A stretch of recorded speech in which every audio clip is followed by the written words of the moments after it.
జై శ్రీరామ్ శ్రీమాత్రే నమః శ్రీ గురుభ్యో నమః 2024 సంవత్సరం సెప్టెంబర్ మాసంలో ద్వాదశ రాశుల వాళ్ళకి ఈ మాసం యొక్క మాస ఫలాలు.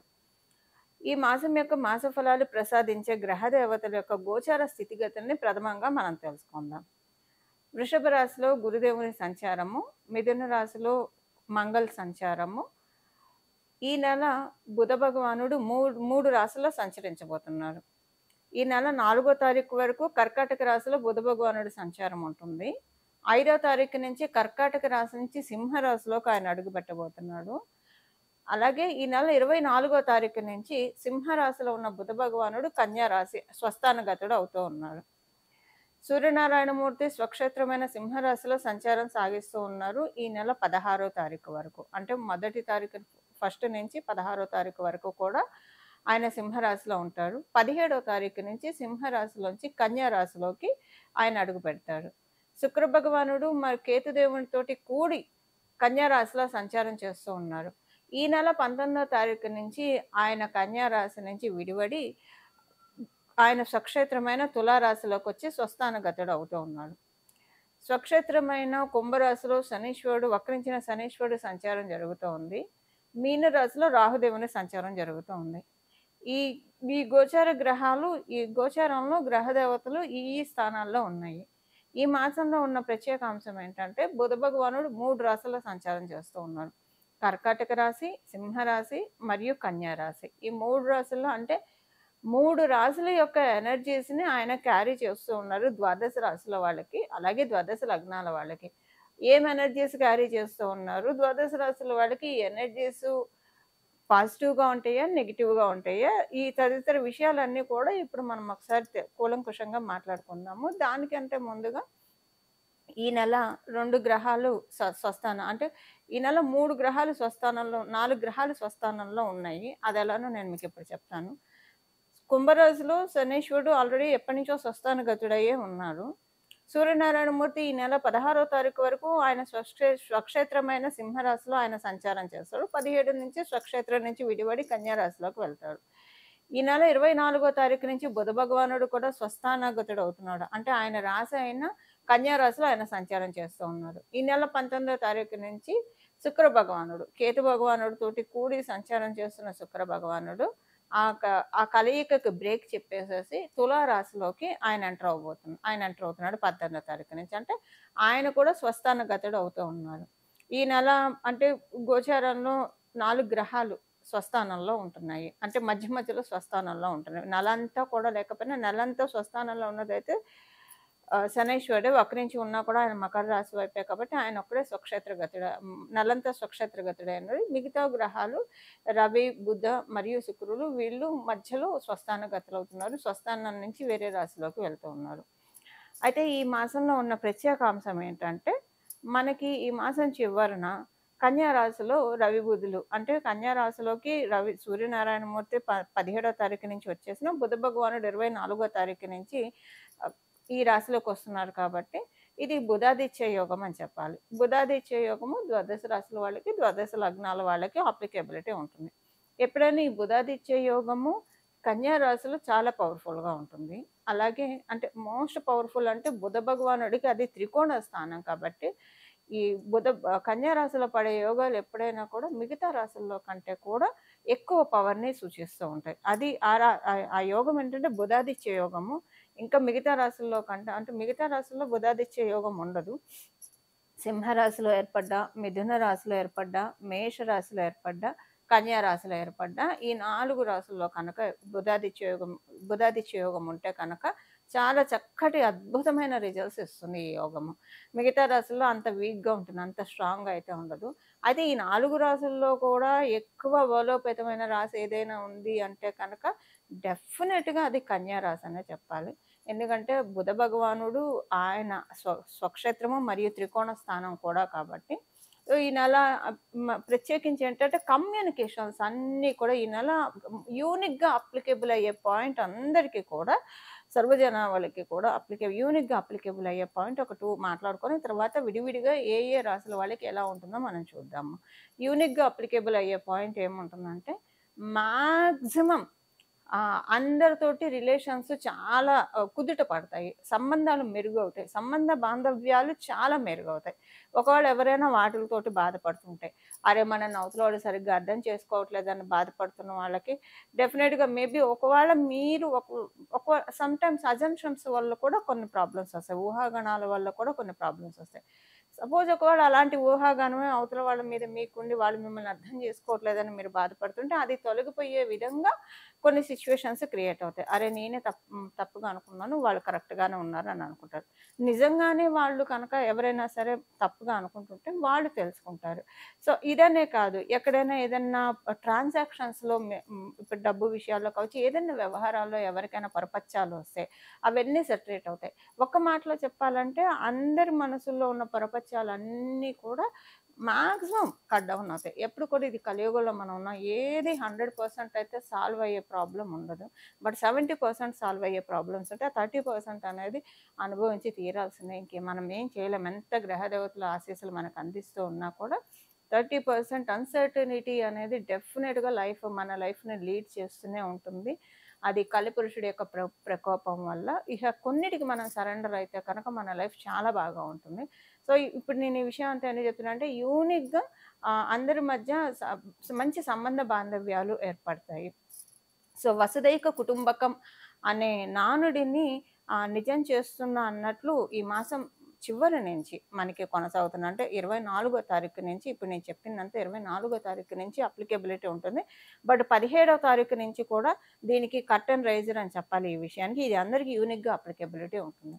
అదొక పాయింట్. అండ్ సెకండ్ థింగ్ ఏంటంటే అందరికీ కూడా మీరు అనుకుంటున్న కోరిక ఏదైతే ఉందో అంటే ఫైనాన్షియల్‌గా కావచ్చు, ఒక గృహం ఏర్పరచుకుందామని కావచ్చు, లేదంటే చదువుకోవాల్సిన వాటిల్లో కావచ్చు, ఇలా దేంట్లో అయినా సరే మీరు అనుకున్న వాటి విధంగా మీకు అవ్వకపోతూ ఉంటే ఈ మాసం దానికి తదనుగుణంగా మీరు ఏ పనులు చేస్తే మీరు అనుకున్న గోల్స్‌ని, మీరు అనుకున్న టార్గెట్స్‌ని మీరు రీచ్ అవ్వగలుగుతారో అలాంటి వాటిలకి గేట్‌వేస్ ఈ మాసం 17వ తారీఖు నుంచి ఓపెన్ అవుతాయి.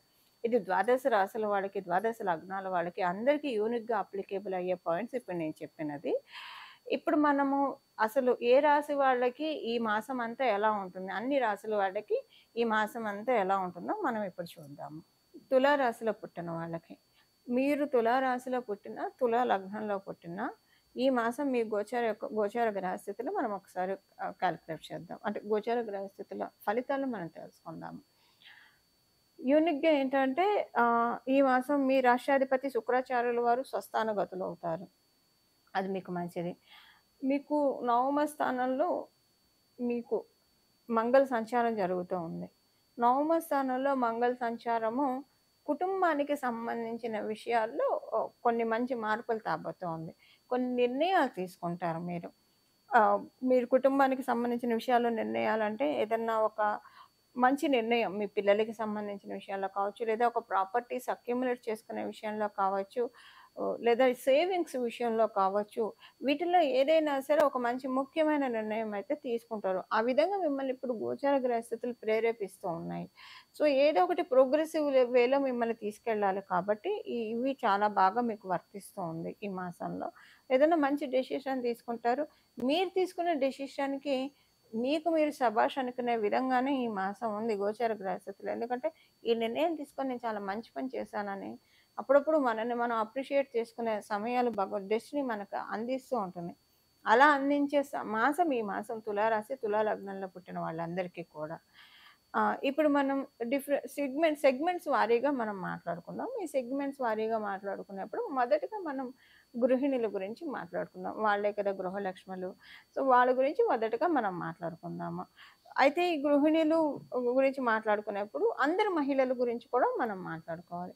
ఇప్పుడు గృహిణులు కొంతమంది వాళ్ళ ఇంట్లో చక్కగా వాళ్ళ బాధ్యతలను వాళ్ళు నిర్వర్తిస్తూ వాళ్ళ కుటుంబం చక్కగా పురోభివృద్ధి సాగడానికి చాలా పాటుపడుతూ ఉంటారు. వాళ్ళ గురించి ఇంకా కొందరు మహిళలు ఎలా ఉంటారంటే ఏ ఉద్యోగమో చేస్తూ ఉంటారు, వ్యాపారమో చేస్తూ ఉంటారు. అలా చేస్తున్న మీ ఇంటికొచ్చేప్పటికి మీరే గృహలక్ష్మి కదా! మీరే మీ ఇంటికి మహారాణి కాబట్టి, అలాగా అందరూ గృహిణుల గురించి మనం మాట్లాడుకుందాం. వర్కింగ్ గృహిణుల గురించి, అలాగే గృహిణి ధర్మాన్ని కంప్లీట్‌గా నిర్వర్తిస్తున్న గృహిణుల గురించి మనం తెలుసుకుందాము. ఇప్పుడే గృహిణులకి చాలా ఉత్తమమైన సమయము. అంటే ఆడవాళ్ళందరికీ అని చెప్పాలి. మీరు తులారాశి, తులా లగ్నంలో పుట్టి ఉండి, మీరు ఆడవాళ్ళైతే గనక చాలా మంచి శుభ సమయం ఇది.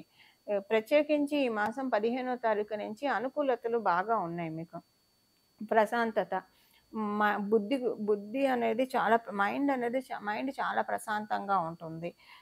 ఇంకొకటేంటంటే ఏదైనా కూడా ఈజీగా తీసుకునే తత్వాన్ని అలవరుస్తుంది ఈ మాసం మీకున్న గోచార గ్రహస్థితులు. అది ఫైనాన్షియల్‌గా మంచి మార్పులు చోటు చేసుకునే మాసము. ఉదాహరణకి మీరు గృహిణులు సో మీరేం వర్క్ చేయట్లేదు అని అనుకుంటే, ఇప్పుడు మీ గోచారం బావుంది కాబట్టి మీ ఇంట్లో మీ పిల్లలు కావచ్చు, మీ హస్బెండ్ కావచ్చు చాలా బాగా బావుంటుంది. వాళ్ళకి ఇన్‌కమ్ స్థాయి పెరుగుతుంది. ఇన్‌కమ్ స్టాండర్డ్స్ పెరుగుతాయి. ఒకవేళ మీరు గృహిణి అయ్యి ఉండి, మీరు వ్యాపారమో, ఉద్యోగమో చేస్తూ ఉంటే మీకే గ్రోత్ వస్తుందండి. మీకక్కడ బావుంటుందనమాట. మీరు చేసే వ్యాపారంలో కలిసొస్తుంది. మీరు చేసే ఉద్యోగంలో కలిసొస్తుంది.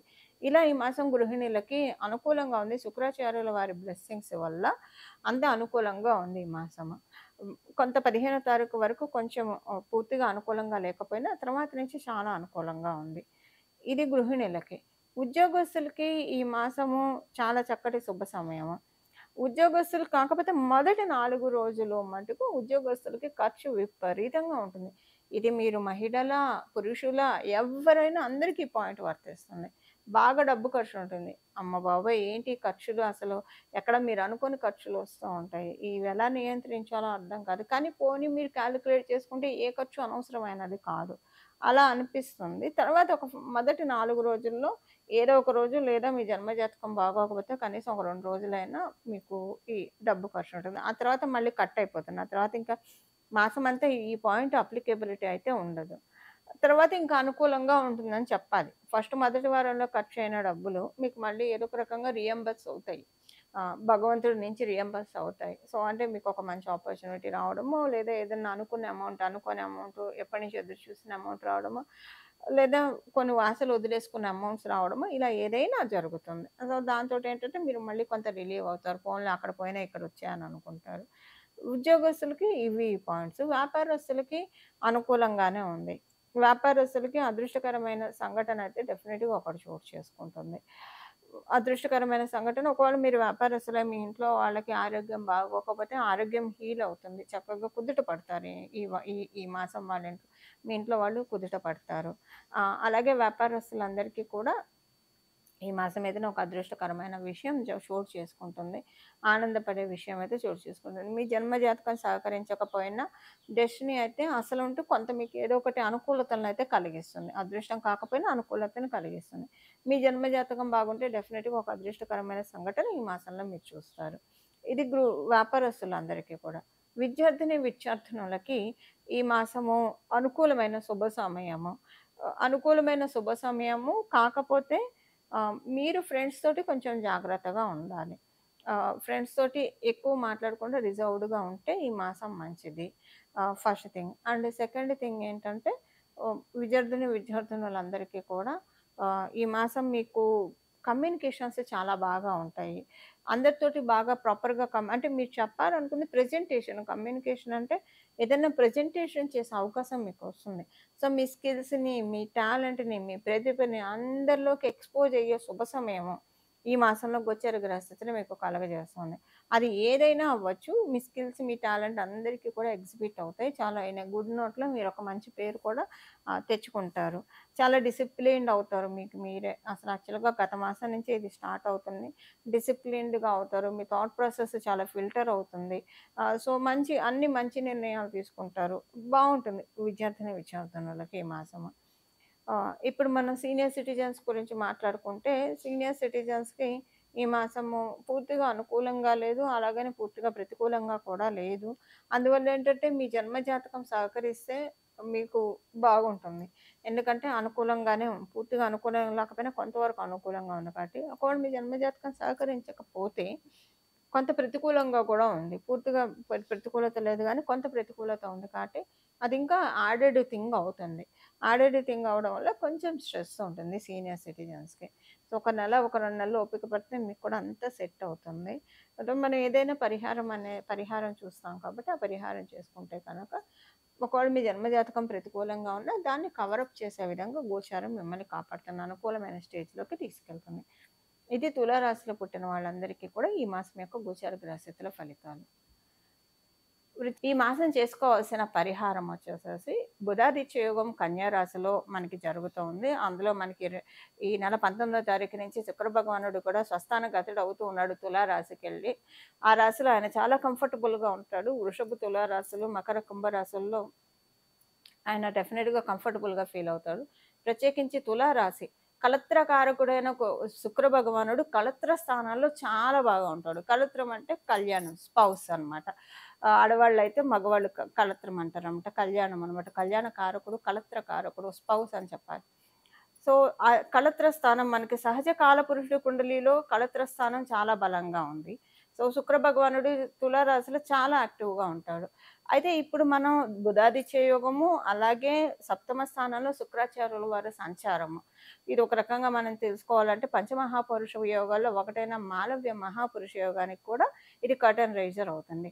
అయితే ఏ ఏ ఏ ఏ విషయాల్లో మనం కనుక ఏ పరిహారం చేసుకుంటే అంటే మనం ఏ ప్రక్రియ చేస్తే ఈ యోగాలు మన జన్మ జాతకంలో ఉన్నా లేకపోయినా మనం తాత్కాలికంగా గోచరంలో వచ్చే యోగాన్ని మనం ఒడిసి పట్టుకోవచ్చు. మనం ఇప్పుడు ఒకసారి చూద్దాము.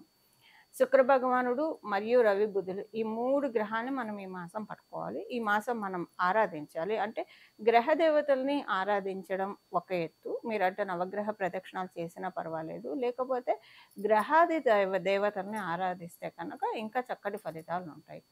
బుధాదిత్య యోగం కాబట్టి చక్కగా ఎవరికైనా బుధాదిత్య యోగం మీ జన్మ కుండలిలో ఉన్నా కూడా మీరు రోజు విష్ణు సహస్రనామం వినడం కనుక చదవడం వస్తే చాలా మంచిది. కొంతమంది చదవడానికి భయపడతారు. భయపడే వాళ్ళు వినడం. ఒకవేళ చదివే తీరిక లేకపోయినా సరే మీరు ఏ పని చేస్తూ ఉన్నా జస్ట్ అలా చక్కగా విష్ణు సహస్రనామం ప్లే చేస్తూ మీ పనులు మీరు చేసుకోవచ్చు. ఇలా మనకి టైంని చాలా వైజ్‌గా యూజ్ చేసుకున్న వాళ్ళం కూడా మనం అవుతాము.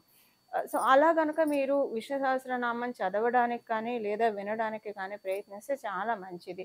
జనరల్‌గా కూడా బుధాదిత్య యోగం ఉన్న వాళ్ళకి అల్టిమేట్ రెమెడీ ఆహ్, డెఫినిట్‌గా విష్ణు సహస్రనామం చదవడం లేదా వినడము. ఇక భగవంతుడు సిగ్నేచర్ చేసిన ఆ భగవంతుడు ఆటోగ్రాఫ్ పెట్టబడినది అవుతుంది వాళ్ళ జన్మ జాతకం. ఇప్పుడు మనం ఎగ్జామ్స్ రాస్తే మన చిన్నప్పుడు మనందరం ఎగ్జామ్స్ రాసిన వాళ్ళు ఇప్పుడు మన పిల్లలు ఎగ్జామ్స్ రాస్తూ ఉంటారు. రాసినప్పుడు ఏముంటుంది కొంతమంది పిల్లలు బాగా ఎగ్జామ్ రాస్తే టీచర్స్ ఇంప్రెస్ అయితే, లెక్చరర్స్ ఇంప్రెస్ అయితే గుడ్ అని పెడతారు. వెరీ గుడ్ అని చెప్పి పెడతారు. స్టార్స్ ఇస్తారు.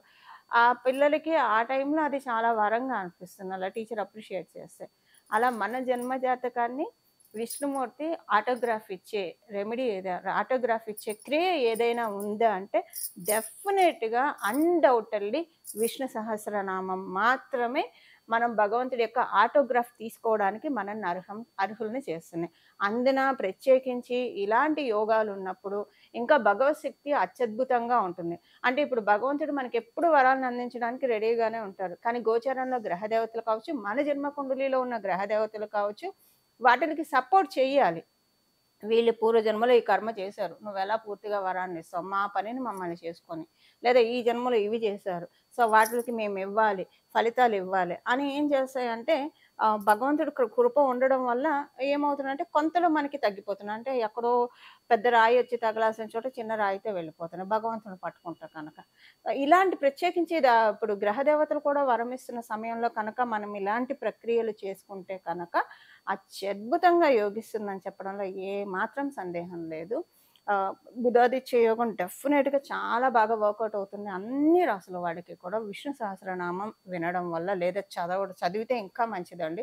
చదవడం లేదా వినడం ఏదో ఒకటి మన ఈ కలియుగంలో భగవంతుడి పైన మనసు లగ్నం చేయడం అనేది మనం ప్రారంభిస్తే కనుక ఇహ మన లైఫ్‌లో అంతా కూడా చుట్టూ ఉన్న పరిస్థితులన్నీ సానుకూలం అవ్వడం వన్ బై వన్ అనేది మనం చూస్తాం. అంటే మనం చేసే పనులన్నీ కూడా సులభతరం చేస్తాడు భగవంతుడు పెరుమాళ్ళు. ఇది ఒకటి. రెండవ పరిహారం ఏంటంటే శ్రీ మహాలక్ష్మి అమ్మవారి ఆరాధన. కనకదార స్తోత్రాన్ని చదువుతారా? లేదా లక్ష్మీ అమ్మవారి అష్టోత్తరం చదువుతారా? మహాలక్ష్మి అమ్మవారి స్తుతి చదువుతారా? ఏదైనా పర్వాలేదు. లక్ష్మీ అమ్మవారికి సంబంధించినవి ఏదైనా నామాల్ని చదవడానికి ప్రయత్నించండి. లేదా కనీసం ఇందాక చెప్పినట్లు వినడానికైనా ప్రయత్నించండి. ఏదైనా కూడా మనకి చక్కటి ఫలితాలనిస్తుంది. బుధాదిత్య యోగం ఇప్పుడు చాలా పవర్‌ఫుల్‌గా ఉంది. ఇప్పుడు ఉన్న బుధాదిత్య యోగం ఇంకా పవర్‌ఫుల్‌గా ఉంది. దీని గురించి నేను ఇంకొక సెపరేట్ వీడియో కూడా చేస్తాను. అందులో కూడా మీకు చక్కగా మొత్తం వివరాలు నేను చెప్పడానికి ప్రయత్నం చేస్తాను. ప్రస్తుతానికైతే ఈ మాసము విష్ణు సహస్రనామం చదవడము, అలాగే మరి అయ్యవారిని పూజించినప్పుడు అయ్యవారి వక్షస్థలంలో ఉన్న అమ్మవారిని కూడా మనం పూజించాలి కదా! అలా శ్రీ మహాలక్ష్మి అమ్మవారి సహస్రనామం చదవడం కానీ, వినడం కానీ, లేకపోతే మహాలక్ష్మి అమ్మవారికి సంబంధించిన ఏదైనా స్తుతి చేయడం వల్ల మనకి చాలా చక్కటి శుభ ఫలితాలొస్తాయి. ఈ విధంగా మనం అందరం కూడా భగవంతుడిచ్చిన ఈ కాలాన్ని చక్కగా సద్వినియోగం చేసుకుంటూ, నిత్య దైనందిన జీవితంలో మన కర్తవ్యాల్ని, మన బాధ్యతల్ని మనం నిర్వర్తిస్తూ భగవంతుడి యొక్క పాదాల్ని మనం పట్టుకుందాము. మనందరం కూడా జీవన్ముక్తులం అవ్వడానికి ప్రయత్నిద్దాం. మంగళం. నమో భగవతే వాసుదేవాయ.